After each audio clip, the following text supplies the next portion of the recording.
Black. Thank you everyone for joining this conversation. I am the co-author of the book Represent, The Woman's Guide to Running for Office and Changing the World. And it is really my great pleasure to host this amazing dialogue with Renee Jefferson, the co-author of Shortlisted, Women in the Shadows of the Supreme Court. Renee, thank you so much for being here. Oh, it's a pleasure. I'm really happy to be joining you in conversation and to be a part of the whole festival. Awesome. Well, I have the book here for everyone who can see it. You can't see my dog ears because this book was something that certainly is timely with everything going on in the news in the last 2 months or so. But before we get into the book itself, I'd love for you to tell us a little bit about yourself and your background. Sure. So I'm a law professor. I've been teaching for, over 15 years. And before that, practiced law for a number of years. And I have become an author sort of after my academic career took off. So I hold the Doherty Chair in Legal Ethics at the University of Houston Law Center. And there I teach constitutional law, professional responsibility, and a seminar on gender, power, law, and leadership. And my research focuses quite a bit on the study of lawyers and how they practice law and the ethics that regulate them. But one project that has been a part of my research for more than a decade has been studying women who were shortlisted for the US Supreme Court before Sandra Day O'Connor became our first female justice to sit on the court in 1981. And so sometimes I feel like I'm a law professor for my day job and an ever aspiring author as my side gig. And it has been really wonderful to have that side gig actually turn into the book that we're here to talk about today. That's awesome. And I'm sure maybe some other people in the audience watching this can relate to that. For me too, writing has been a little bit of a side hustle that I feel like when the side hustle becomes the hustle, that's a different conversation. But tell me a little bit about, clearly your work influenced the need for this book, but why did you feel like this book was important to get out into the world? Why did you want to tell these women's stories?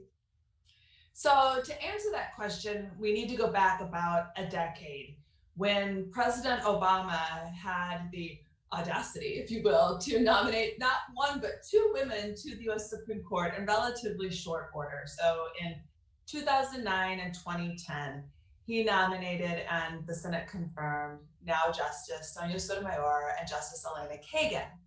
And during that time, the media commentary surrounding their nominations was really focused on things that I and my co-author, Hannah Brenner Johnson, who's vice dean at California Western Law School, we at the time were colleagues at Michigan State's law school. And we were seeing media coverage that we felt like just didn't really have much to do with the qualifications of the nominees themselves.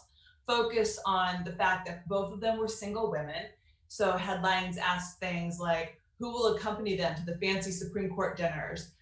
Focus on the fact that neither had children. Lots of attention on their clothing. Both happened to wear very similar blue blazers for their Senate confirmation hearings. So one of the headlines asked, who wore it better?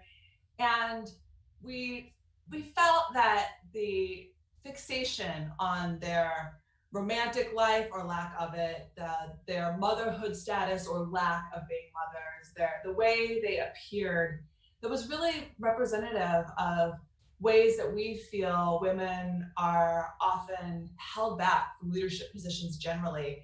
And so at first we were just complaining about this media coverage, and then because we're academics and we recognize that comes with some privilege and some power, we decided to study it.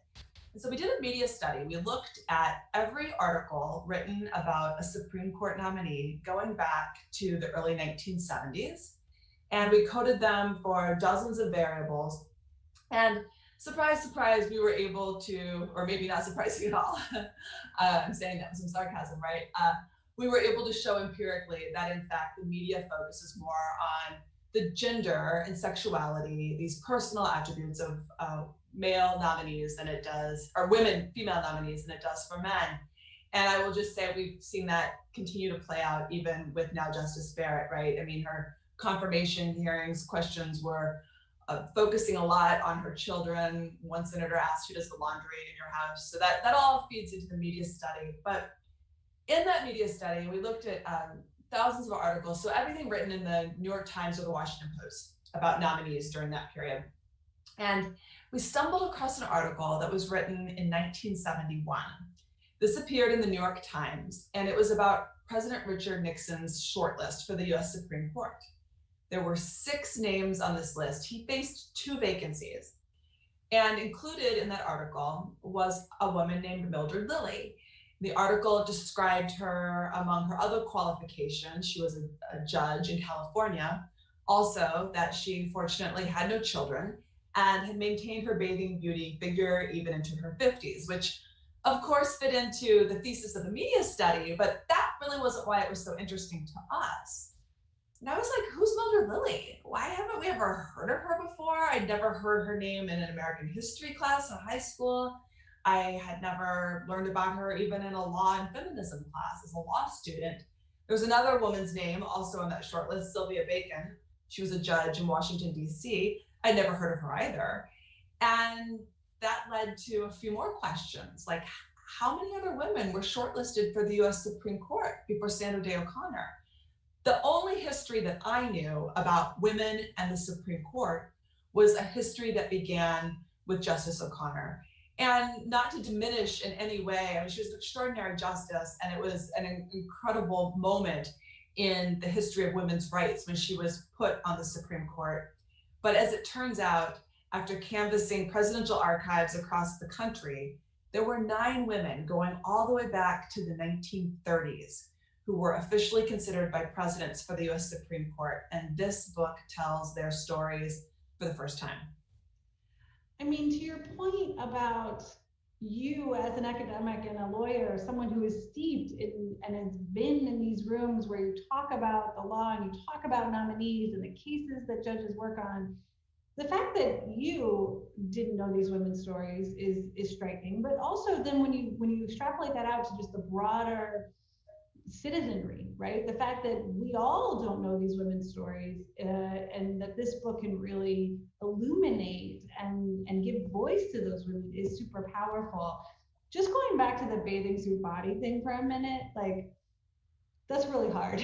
I just like, it's hard to hear, and I can only imagine for her, for Mildred Lilly, like what that felt like to see in the same article touting her legal and her career resume, that she also, works out and has a banging bod. Like that just is so bonkers, right?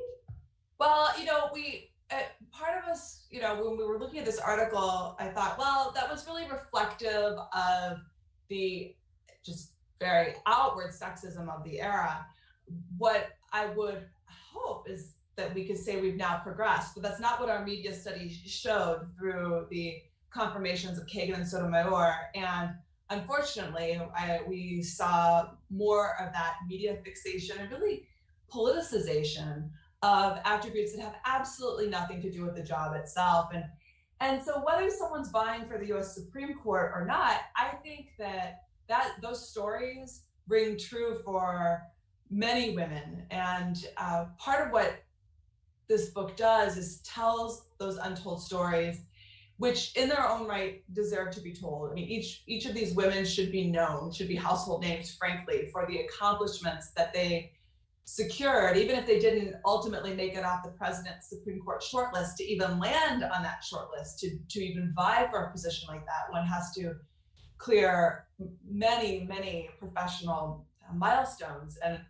And for some of those women, they were doing it in places that were not at all prepared to accommodate women. But as we wrote their stories and also found power in the collective story of talking about all of them collectively, we also realized that much of what they encountered, many of lessons that we could draw from their experience, have a lot of resonance with the modern disparity that we currently see today, where women don't occupy positions of leadership and power in numbers equal to men, even though women have been entering the workforce in equal numbers for decades now. Well, and I think so. You're touching on a really important theme, which is kind of the absence of women in some of these rooms, right? So, and I think at the book at its core is talking about the importance of that, and talking about the great RBG here. She wanted and she called for that more women need to be in rooms where decisions are being made. And certainly, if you look at the events of this week, and you spoke about what President Obama did with nominating 2 women, it could feel like, okay, at the Supreme Court level, at the highest court in the land, women are doing okay, But there's not a deep bench of women, I think, behind the 4 women who currently sit on the Supreme Court. Can you share a little bit of kind of the numbers? Like, where do women stand when it comes to, in the legal profession, but also in the courts across the country? Sure. So across the legal profession, whether we're looking at the corner office or we're looking at the bench or we're looking at who's leading law schools, we don't see women in equal numbers to men, even though women have been admitted to law schools in relatively equal numbers for decades. So the narrative used to be, well, it's just a matter of time. And once more women enter the pipeline, they will move into these leadership roles. But we know that that's not the case.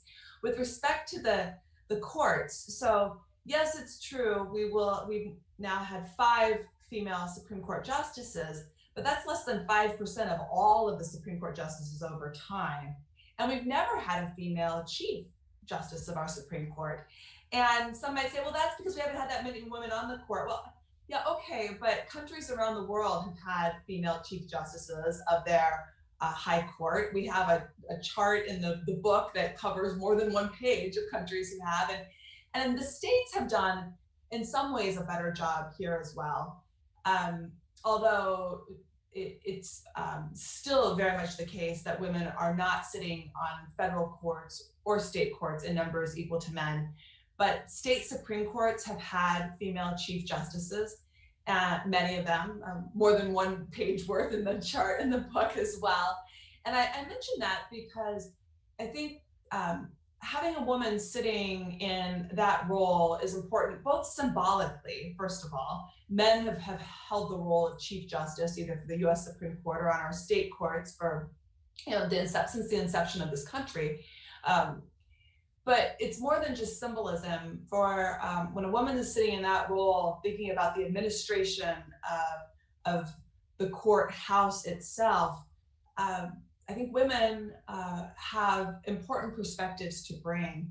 And it's just one really concrete example of that. We can talk about one of the women in the book. She was, at the very end of her time, after sitting on the Ohio Supreme Court, named chief, Florence Allen. So Florence Allen was the first woman to be shortlisted by a president. She was shortlisted by FDR in 1937 when he was thinking about packing the courts, which of course is something else that's very much getting a lot of play in the media for slightly different reasons right now about potentially expanding the Supreme Court.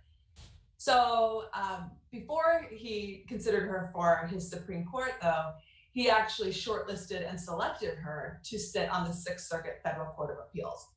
When she arrived there, she was the only woman to ever sit in a federal court of appeals. Some of her male colleagues, the newspaper accounts reported, fell ill, had to take to bed over the thought of presiding with a woman. When she got there, there was not a bathroom facility for women. They had to get federal funding to create appropriate facilities for her. She was the entire time excluded from all male lunches. Her male colleagues would dine at an all men's dining club, and she was excluded from joining them. And I mentioned this because if a woman was in the role of Chief Justice, those kinds of things would very easily be removed. And we might, often I will kind of chuckle as I'm talking about this because it's kind of funny right now to think about it. But one thing every woman in this book had in common, and in some ways they couldn't be more different other than the fact that they all ended up on a president's shortlist. Every single one at some point in time was told, your resume is fabulous. I wish I could hire you, but you're not a man, and we don't have facilities here to accommodate women. And even though those same physical barriers aren't explicit and don't exist currently in the workplace, informal structural barriers operate very much the same way. And so I think part of why women, a lesson that we drew in studying these women's lives, part of the answer to that question of why don't we see women in equal numbers, to get back where you were asking, what does it look like in the legal profession in the courts, is because we don't have women leading at that upper echelon role that would remove those additional structural barriers. Well, and as we're getting into this dialogue, I want to make sure that we bring the audience in as well. So if you guys have questions, put them in your chat and we will get to them in a Q&A portion after we chat. So feel free to use the chat and make sure that if you have questions for Renee, that we see them there. You know, I think what you're touching on is something that we saw and we wrote when I wrote my book, which is about getting women to elected leadership. And you see some similar arguments even made. I remember when Barbara Mikulski, who was the first Democratic senator ever elected to the Senate in her own right, she talked about that there wasn't a women's bathroom near the Senate chambers, right? And so, but those same structural barriers and then informal barriers exist for women in that space as well. Can you share though, and this might seem kind of a basic question, but can you share why it's important to have women judges?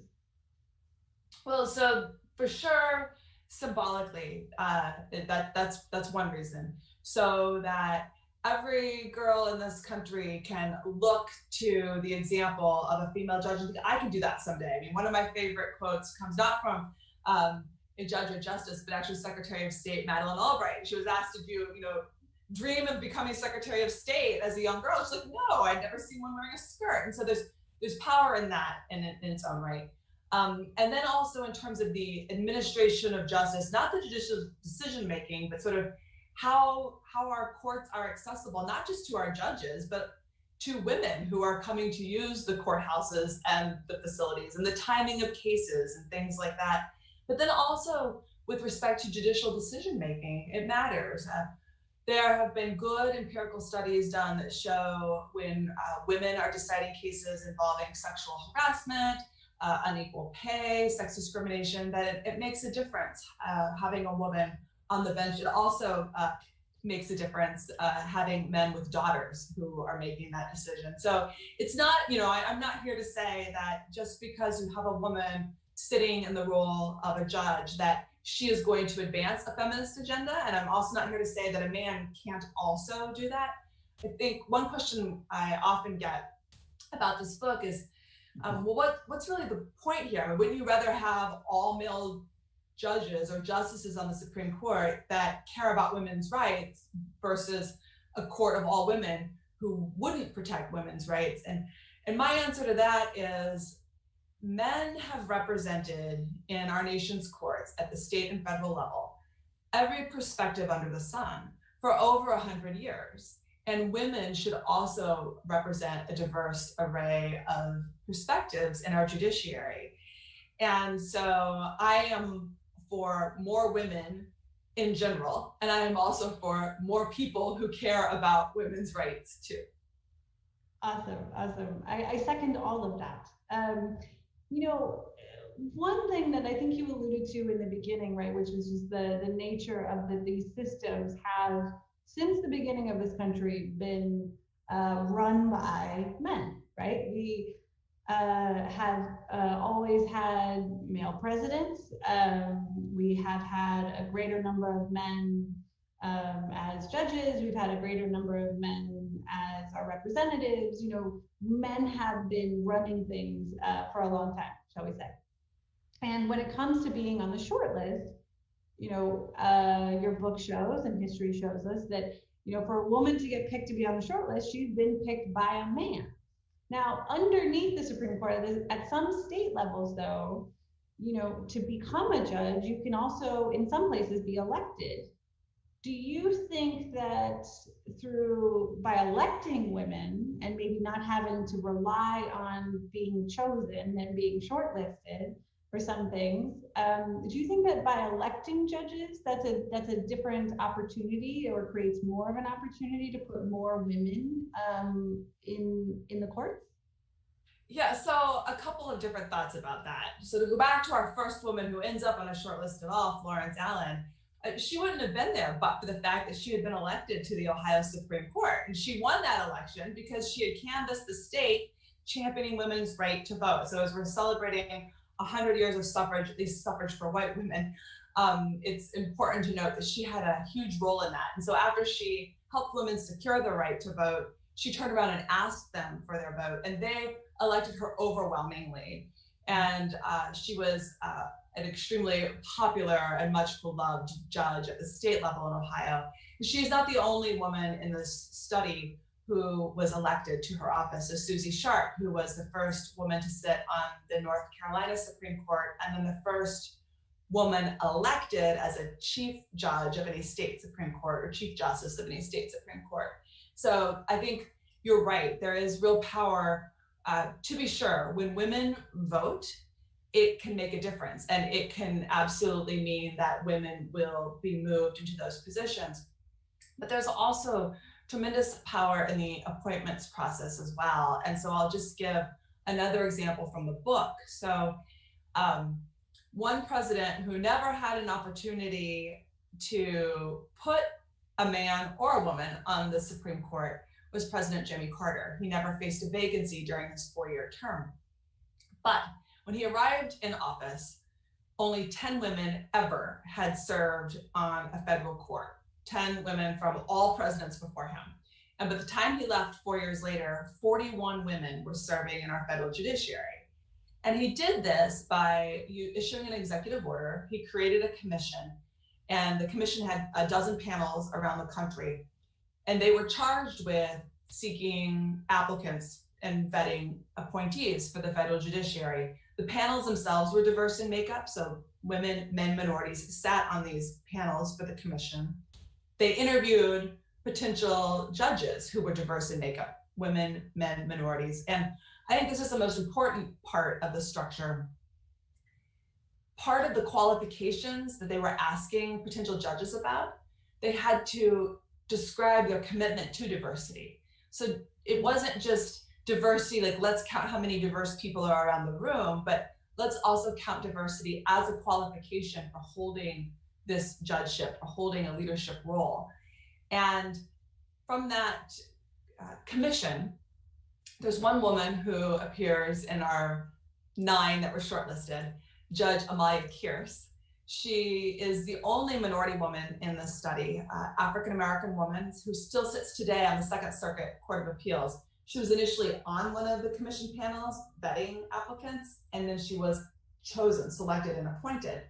She would go on to be considered not only by Reagan for the Supreme Court, but also Clinton and President Bush, which I think shows just how incredibly qualified she was. But for the structural change that Carter created through his appointment process, I don't know that she would have ever been put into a judgeship in the first place. So not that all of us are going to be able to issue executive orders like Jimmy Carter did, but anyone who's in the role of deciding who's going to be selected for a leadership position, putting together the search committee, bringing in the pool of applicants, and deciding what qualifies someone for a leadership position can take a page out of Carter's playbook. And he didn't just give us Judge Kearse, he also gave us the woman who would go on to become the notorious RBG, although when he put Ruth Bader Ginsburg onto the DC circuit, she was considered quite a moderate choice at the time, but that's maybe a different conversation. Well, but I think you're raising a really interesting point, right? Which is that if we want to see more diverse leadership, it has to be an intentional action, right? That these things don't happen on their own. And I think the commission structure that you described definitely points to that, right? That when you make the need for diverse voices to be in the room a priority, that's how it happens. Can we, because you touched on the fact that there was, only one woman of color in the shortlisted group that you found. I'm curious if you can tell us a little bit more about just like how you found some of this stuff, because reading the book, it relies a lot on correspondence, which today feels like I can't imagine sending letters to people. Um, but it relies a lot on correspondence from presidents to their advisors and vice versa, and journals. And I kind of imagine you and your co-author like knee deep in like dusty microfiche libraries and stuff like that. But can you tell us a little bit about that process? Because to uncover some of these, I would assume, especially in that like before this list is made public, pretty confidential correspondence between presidents and their staffs. Yeah, so it absolutely felt like being on a treasure hunt, and we have to think about now the shortlist is very public. With President Trump, you can go to whitehouse.gov. He campaigned on a shortlist, and his shortlist is there. It's not so short anymore. I mean, there's dozens of names on his Supreme Court shortlist. He's the first president to be so transparent. Normally, you would not know anything about a president's shortlist until the chosen nominee is selected, and that's the information that goes to the public. And so for some presidents, it meant literally combing through their archives. And so you go and you get these big, file folders filled with all of their memos that went back and forth vetting different potential nominees for the Supreme Court. Some were a little bit more calculated. We can go back to the example of Nixon. Nixon made his shortlist public, although he did it very much for political reasons. So if Reagan also, Trump wasn't the only one to run on a shortlist. Reagan did too. He ran on a campaign promise that he would put a woman on the Supreme Court, although he didn't tell us who was going to be on the shortlist. But he certainly used the Supreme Court nominating process for political gain.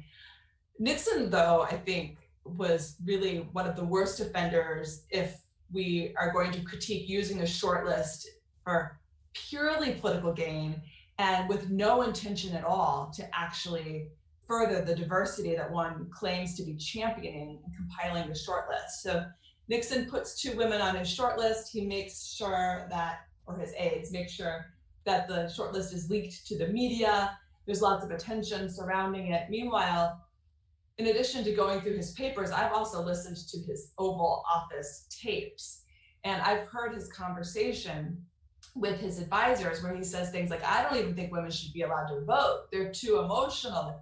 But he wanted their vote, right? And he knew they would vote. And so he was able to sort of have the best of both worlds in his mind by saying, look, ladies, we at least considered two women this time, and I promise you someday we will finally put a woman on the Supreme Court. Meanwhile, behind closed doors, he had absolutely no intention. The Chief Justice did not want a woman joining the court. Nixon hoped very much that his nominees would be derailed. They were. And so he is certainly, one thing we didn't expect to find when we were writing this book was what we open the book with now, which is our definition of what it means to be shortlisted, which is qualified for a position and placed on a list that creates the suggestion of diversity, but preserves the status quo.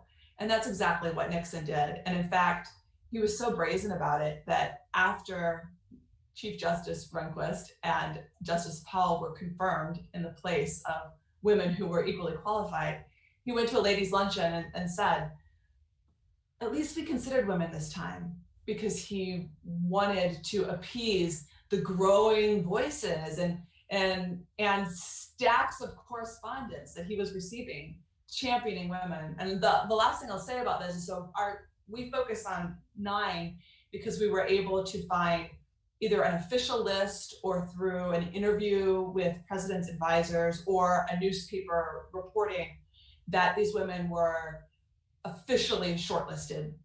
But in these presidential archives, there are dozens, like hundreds of letters recommending highly qualified women, sending their resumes to presidents, urging their consideration.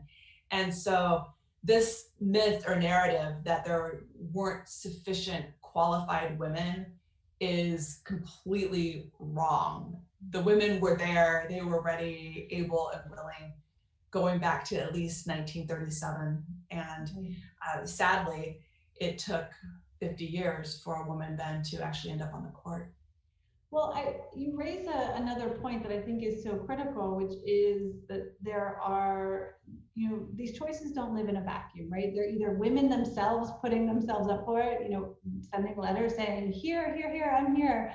Or, as we see today too, there's a lot of outside influence that can happen to, put someone on a short list or persuade an administration to consider someone. I'm curious, in your research, did you find these, not only the women judges themselves, but the public at large asking to see more diverse candidates for judges, or what we would consider today kind of interest groups putting forth people as well? Yes. So yes to all of that. Individual authors were writing. There were also not just typed up letters, but tons of telegrams going back and forth, which was very funny because the idea of using a telegram now is so tons of like the carbon paper that I would go through.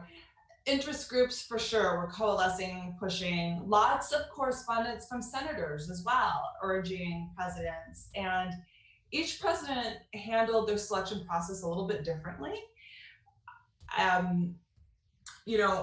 I think that going forward, I would love to see a process that looks more like the Carter process, which was very transparent, not in terms of who was being considered, but the qualifications and the process for how they were being considered.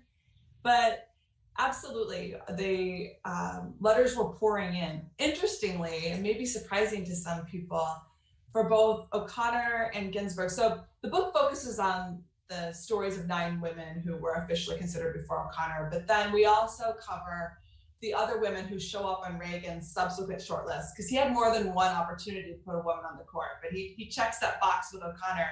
And then not only does he not select one of these other incredibly qualified women to join her on the court, but he goes on to put hardly any women into the federal judiciary at all. And in fact, toward the end of his time of his second term, his record had been so bad that there was a congressional inquiry into the lack of diversity during Reagan's presidency. But one thing that really surprised me were the number of letters that would come in commenting on the president's choices once women were selected. So with O'Connor, they would keep a tally in the White House Correspondence Office of how many letters in support and how many against. And there were more letters against than in support, but fortunately Reagan didn't let that make his choice. And similarly with Ginsburg, we think of her as this feminist icon, and rightly so, but at the time there were women's groups who felt that she might not be sufficiently committed to women's rights in the way that they had hoped. And so one thing that has been helpful to me in watching these Supreme Court nominations that have played out, not just the recent one, but we were finishing writing this book in the midst of the Kavanaugh hearings. It was quite a juxtaposition to be listening to Christine Blasey Ford testify as we were writing about Anita Hill's testimony and kind of finishing up the loose ends of this book. But one thing that has consoled me through all of this is learning this history reminds me of how intense something can be in the moment. Having the big picture perspective, I think, can be helpful. And the other thing that I found that's very helpful about writing this history is that often when an issue feels too controversial or divisive to talk about it right now in real terms, you could talk about that same issue, for example, lack of diversity in one's workplace. If you discuss it in the historical context of the things that happened to these women, it removes some of the defensiveness and allows for a more productive conversation. I can just give one quick example of that with talking about another woman from our shortlisted sisters, as we call them. Her name was Soya Menchikoff. And she was the second woman to be officially considered by President. LBJ put her on his shortlist. Kennedy also considered her. She was the first female law professor at Harvard Law School, the University of Chicago, first female dean at the University of Miami, formidable legal mind, not much of a feminist. She, was certainly not an activist in the way Florence Allen was, for example. She also became the first woman to be the president of the Association of American Law Schools, which is a professional organization. All law schools belong to it. And like any professional organization, there's an annual meeting every year. Lots of networking happens. It's where one can receive awards and recognition for their writing, maybe potential job opportunities. And she noticed that women were not showing up to this annual meeting. And so she asked why. And she found out it was because the meeting was held the day after Christmas through New Year's. And so women who are home with children who are home from school could not up and leave their kids. So she changed the timing of the meeting. It was very simple. She wasn't out campaigning for women's rights. She didn't really support the Equal Rights Amendment. But something as simple as changing the meeting time, that enabled many women to then attend, and even me. So I attended with my co-author very early in our academic career. We won a writing award for that media study I talked about at the beginning of our time. And we did that while we were raising toddlers. And if she hadn't changed the timing of the meeting, I don't think that we would have been able to participate. And we might not have gotten to the point in our careers where we could even write this book.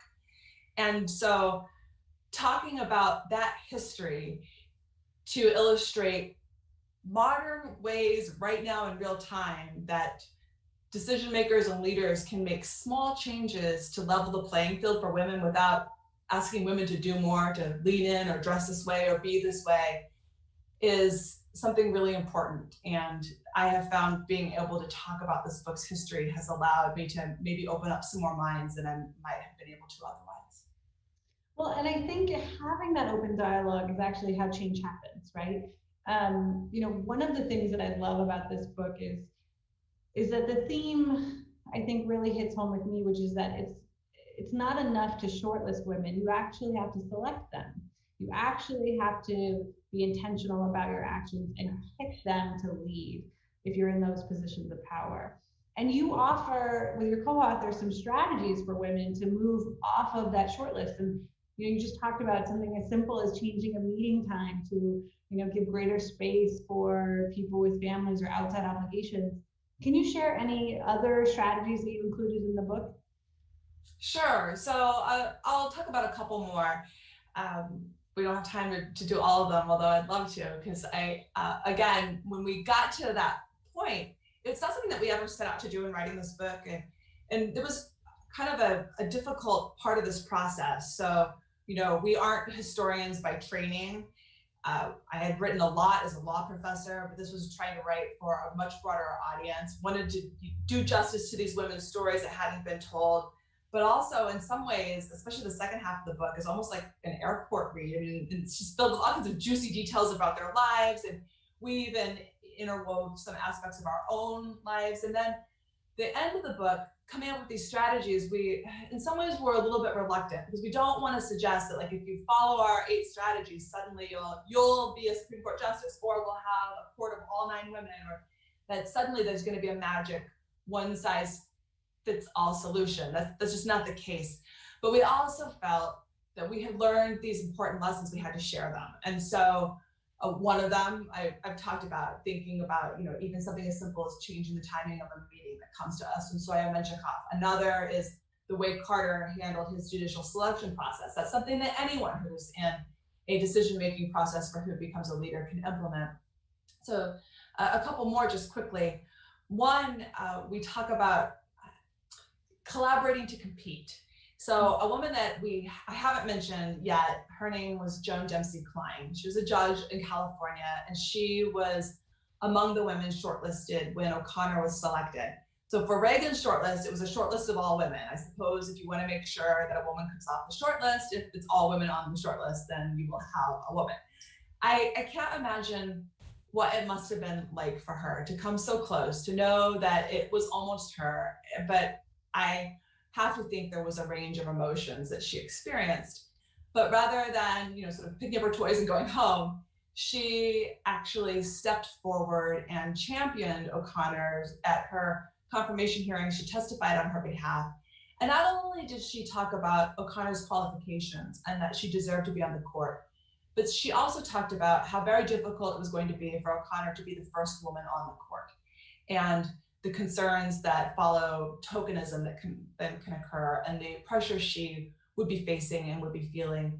And so I think that's a really important reminder. Again, we try to resist giving women a list of things women need to do more. Like, if you just do these things, then you'll suddenly be the right magical leader to fit into a box that frankly was probably designed by a man and that we will never fit into.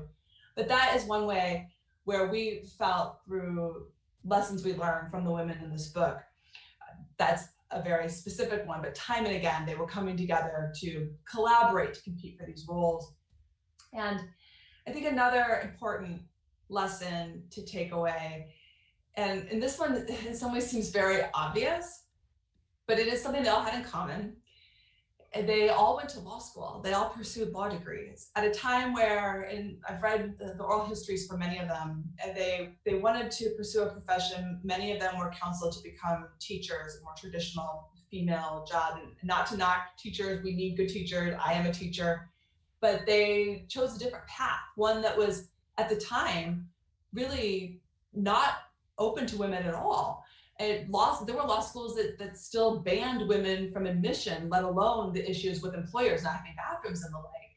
And by pursuing their law degree, not only were they able to carve out a meaningful professional life for themselves, but they were also able to chart a legal path for women to pursue professional roles going forward.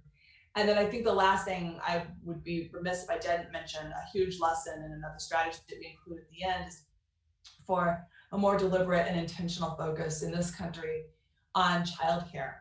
For every single woman in the book, in their oral histories, they would talk about that being the biggest challenge for them if they had children, or several of them did not. And some of them didn't comment publicly about that choice or even in their oral histories about it, but one did. Susie Sharp, I mentioned her earlier, the first female justice on the North Carolina Supreme Court.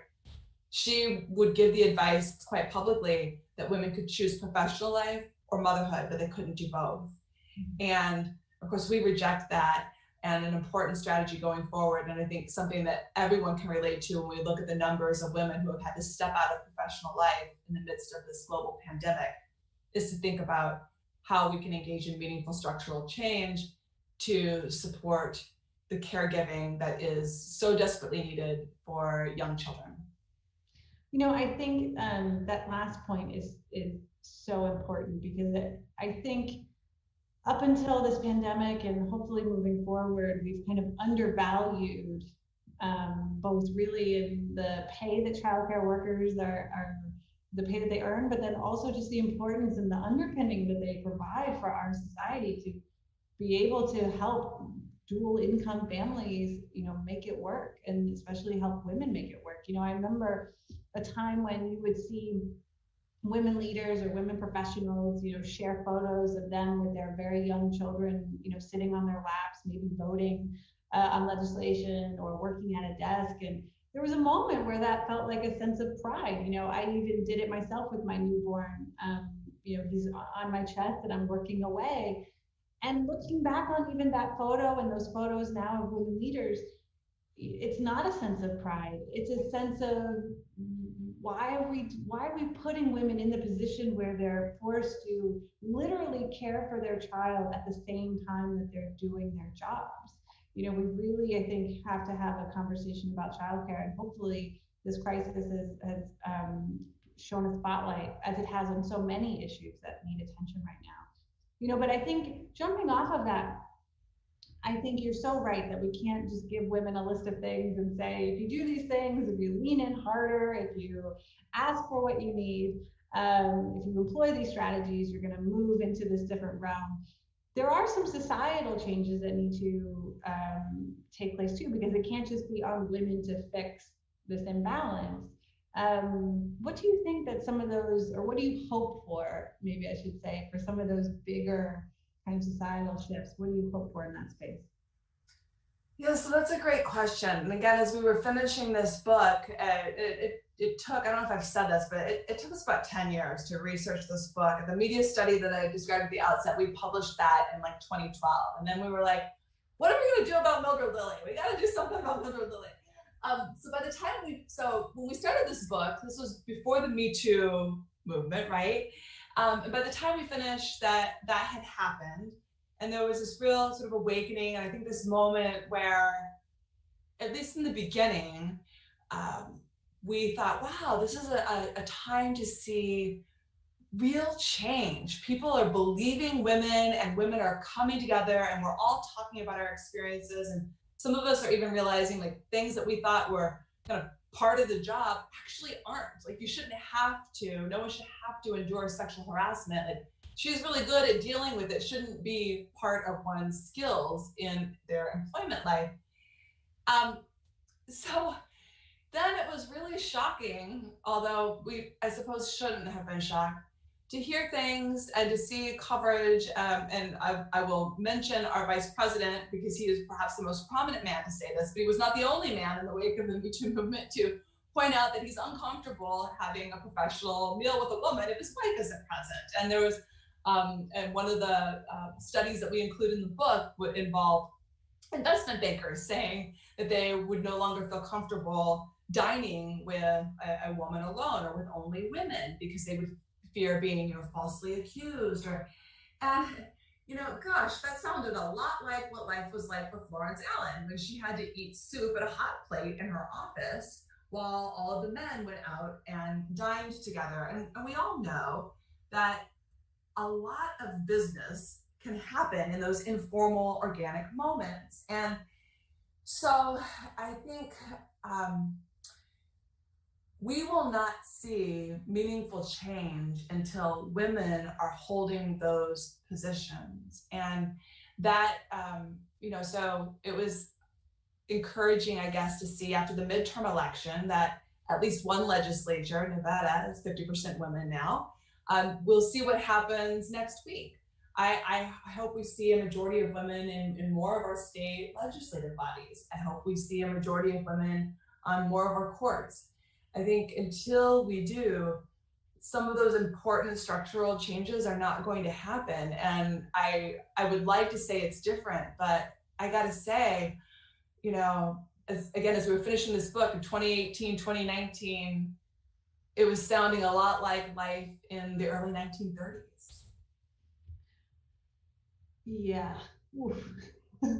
That's, I think that speaks maybe to this first question that we have from the audience, actually, which is going back to this notion of life in the 1930s and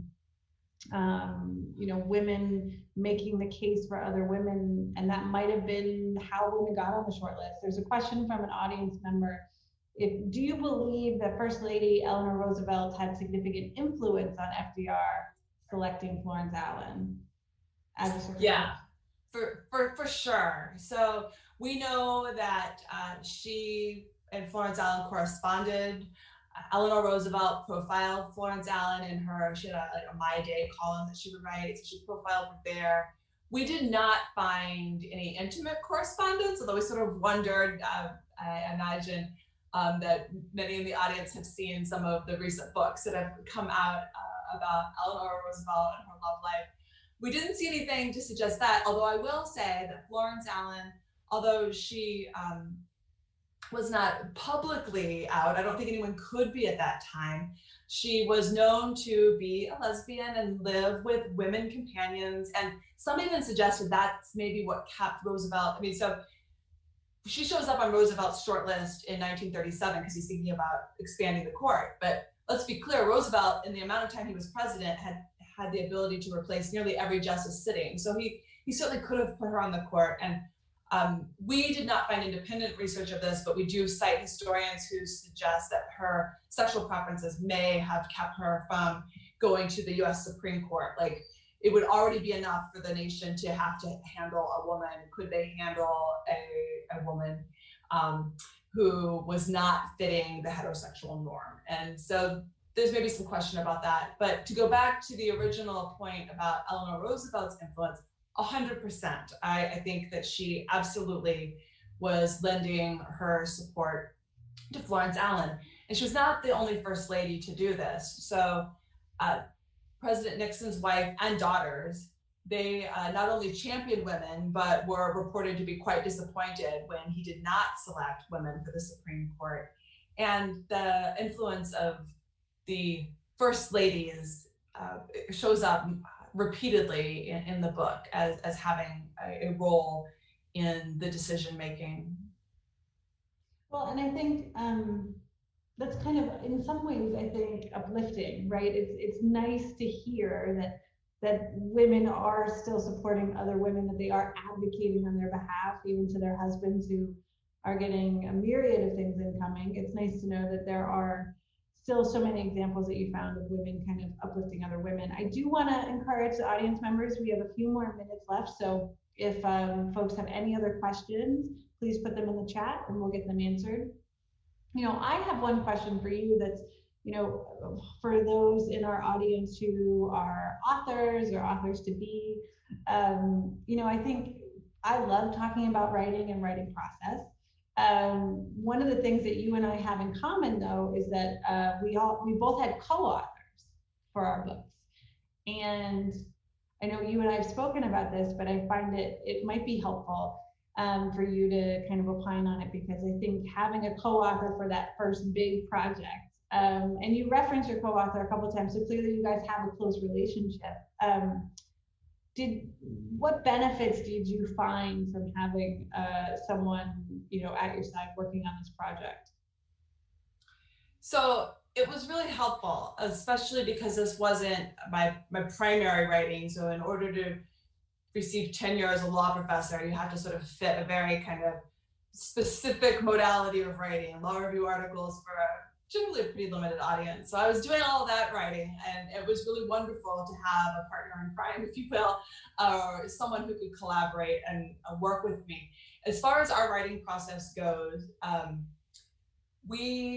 looking back at the book, we each took the sort of initial stab at certain chapters, but we would trade them back and forth, and we both struggled to identify who wrote what now that we look back. And I, you know, if someone had to write something on my behalf, I would trust her to be able to put it in my voice. It was really nice when I would get to a kind of a wall where I'm like, this doesn't feel right. Like sometimes we would call certain chapters like our unruly children, or they needed to like be disciplined, or, you know, things weren't working the way I wanted, to just sort of note, like, fix this, and then the next day come to it, and she had. And I think we did a lot of that going back and forth. It also, I think, helped give me confidence to write in a different format. So I had become fairly confident about how to write a case book or how to write a law review article as a law professor. This was a new genre, if you will.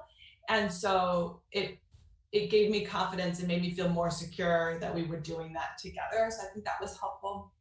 And in terms of the writing process itself, it also led to some accountability. So it wasn't just, especially before we had a book contract, right? So this project was just sort of sitting there, and I can say this now. I mean, we put out a book proposal and nobody wanted it. I mean, we even sent it to our publisher. I don't know if anybody actually read it, but eventually New York University Press, NYU Press found us, and we found our amazing editor.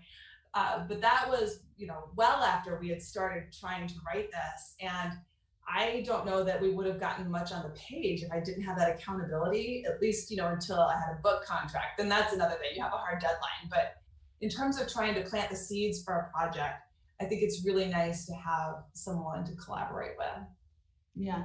And I'm not a fan of group work. Like, you know, in high school and college, and when a teacher would say, now we're gonna do a group assignment, I would like cringe. I didn't want to work with anybody. I want to do it myself. I'm an only child. But this kind of writing, I think, can really lend itself to the collaborative process. I don't know, was that your experience? It totally was. And, you know, I think having someone on the accountability measure, but also what you spoke to about the need just for like a fresh voice and someone to help you get out of a rut, like it's so important.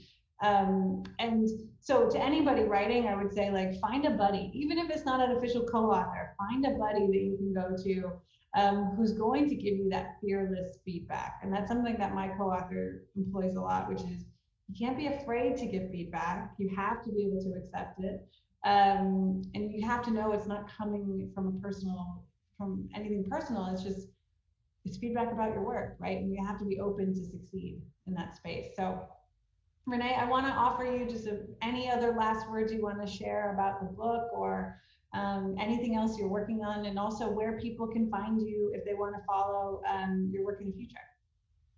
So easy place to find me and the book is at shortlistedbook.com. So that's easy.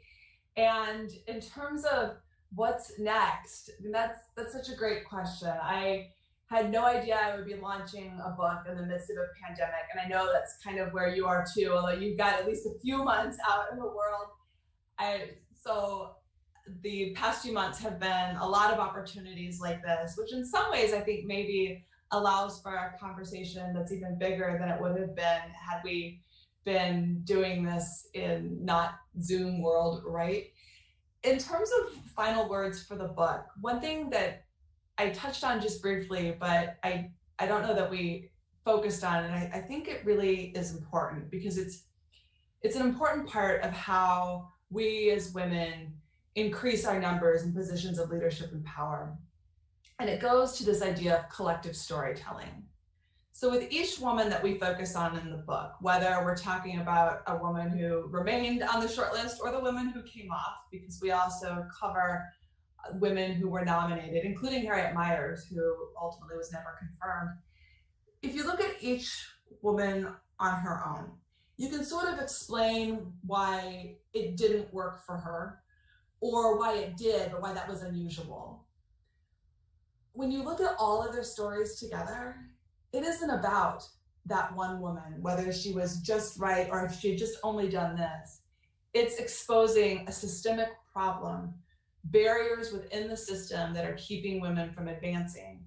And I don't think that the Supreme Court is unusual in that way at all. I think it just happens to be an interesting lens through which we can study what is a much broader dynamic, the shortlisted phenomenon, if you will, and even beyond the use of or misuse of a shortlist, there are lots of other tools that have been put in place ostensibly to increase diversity, to champion equality, and yet if we aren't careful about how they're used, can actually subvert the very goals they purport to advance. And I think the way we understand that is through this power of collective storytelling, of taking a step back and looking at what's happening, sort of the forest, not just the trees. And so I would leave the audience with that. How do we get more women to go from shortlisted to selected? It's all of us thinking about our collective stories as women trying to navigate professional life. Hear, hear, Renee. Thank you so much for that, and I'm feeling very hopeful on that note. And I hope the audience can carry that message, to someone they know or someone they don't know, offline and online these days. So thank you, Renee, for this amazing conversation. Thank you to the audience for hanging out with us for this hour, and for listening. And take care, everyone. I hope you have a great holiday or Halloween weekend. Thank you, Kate. Take care. Okay.